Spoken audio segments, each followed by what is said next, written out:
Speed lang with your host, MC. O ano, saan, sino, online sa Panong Paraan. Welcome to another episode of Speed Lang, Speedy Rants for 5 minutes or less. I'm your host, MC, and today we will be talking about the feasibility of online classes here in the Philippines, so tune in for our discussion.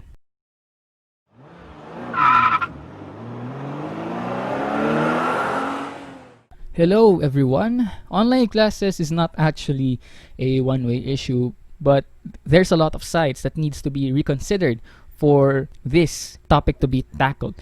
One of which that we should be tackling for today is of course yung side na magiging students and magre-receive ng online courses for the next year if may implement nga ang online classes. And of course, hindi natin masyadong natatakal to or hindi masyadong natatakal in general ang mga employees ng institutions, not the institutions themselves, but their employees, their staffs, their teachers, janitors, etc. Sila yung mga ifo-focus natin, yung students and the employees. Hindi natin pwedeng pag-usapan ng online classes if hindi natin dinidiscuss yung strengths talaga ng online classes. These include you can do it anytime, anywhere, at any pace. The teacher could decide at any pace on his or her discussions. Online classes also institutes a remarkable amount of synergy between learner and the teacher because mas madaling mag-interact between the two groups kasi online na nga lang naman. And of course, student-centered ang online classes kasi sila yung fino-focus ng online classes, pero napakadami pa. Ito lang yung ilan sa mga strengths ng online learning. However, we should also consider the weakness, and the main weakness that we could observe in the Philippines is the equity and accessibility of technology. So let's ask the question, my friends, is Philippines well equipped for online education? The simple answer is actually no. I have listed here a several list of points that we should reconsider. First, not everyone is well equipped for online classes. Not all students and even employees are still well equipped for online education. Some are less fortunate and can't afford additional fees that is brought by online classes. Tas dadagdagan nyo pa ng tuition fees. Hindi na dito kasama yung pagbili ng gadgets, pagbili ng kung ano-ano man, pagbili ng prepaid, ng pang-load, ng pangbayad sa internet fee.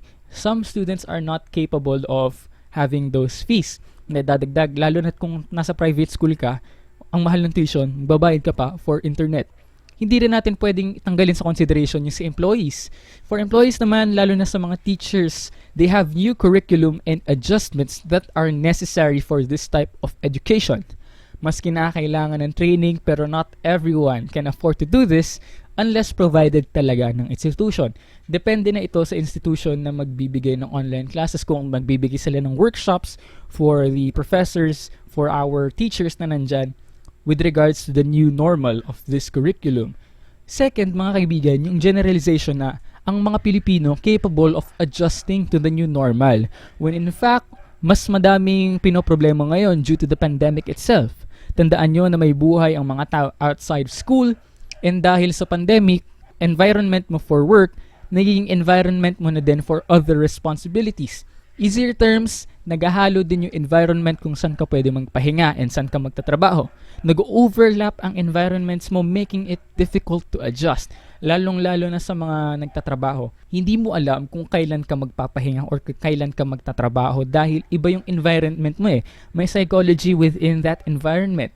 At kung sa school ka, of course, ang environment na yun is focused for learning. May mga given na books, may mga given na learning materials, pero pag nasa bahay ka, meron kang in your subconscious na mas kailangan mo magpahinga dito. Nandito ka sa bahay mo, karapatan mo magpahinga. Pero dahil nag-overlap ang environments na to, nagkakaroon ng dissonance between the two environments, making it hard or difficult for the different groups to adjust.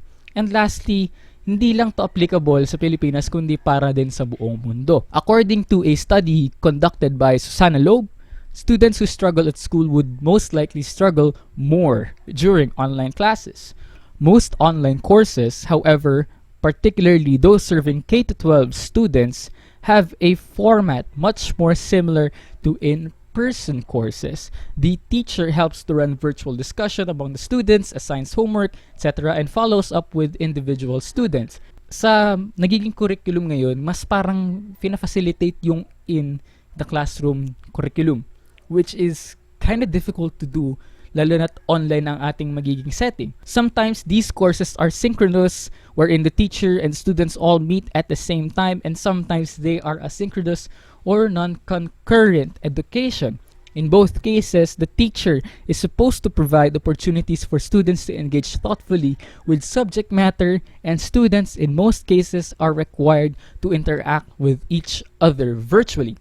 In this study by Loeb, provided ang in-depth explanation wherein students would struggle adjusting to this new normal, and mas lalo na yung mga talagang nahihirapan academically. Imagine mo, sa isang Zoom meeting, merong 40 students na magtatakil ng subjects nila.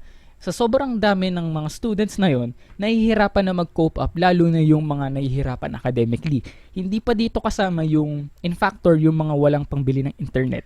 Paano yung may mga slow internet connection? Paano yung may mga poor services? Paano yung may mga hindi capable na technology? Kaya talagang online classes, based on studies and based on my opinion, talagang hindi siya masyadong mag-work kasi hindi well-equipped ang Pilipinas. Isa pang issue ng Pilipinas, a very slow internet connection.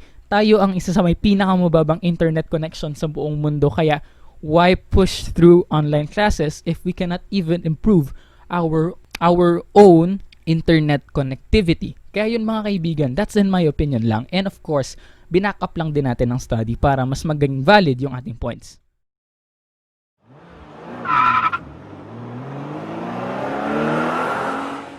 My dearest friends, tanggapin na lang din natin na di tayo capable na i-handle ang online classes for now. Pero sabi nga ni Pipito, magbukas ka ng isipan kahit talo may natututunan. That was today's episode of Speed Lang. Thank you so much for tuning in mga kaibigan. And till next time, subscribe for more future content. Love y'all. Bye-bye.